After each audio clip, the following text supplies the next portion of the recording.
Many users of different Samsung Galaxy phones have reported that they can't open settings. They're seeing setting keeps stopping, app info, close app error, or experiencing constant setting app crashing. Now, while we do not particularly have this issue on our Galaxy S25 Ultra right now, but we're going to walk you through some fixes that can help resolve this problem on any Samsung Galaxy phone, including this S25.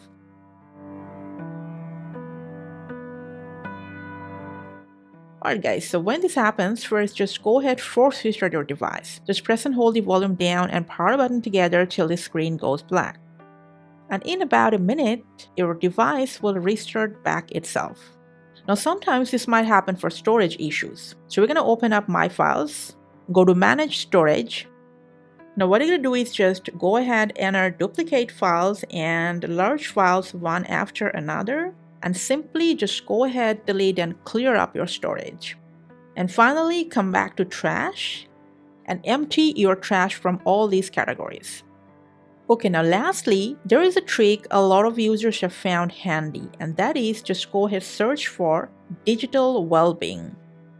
Press and hold on it, tap on this info icon, go to storage, and simply clear cache, then clear data once again, and finally just tap on clear. And these are the ways you can fix the settings not opening problem on your S25 and other Galaxy devices. Thanks for watching.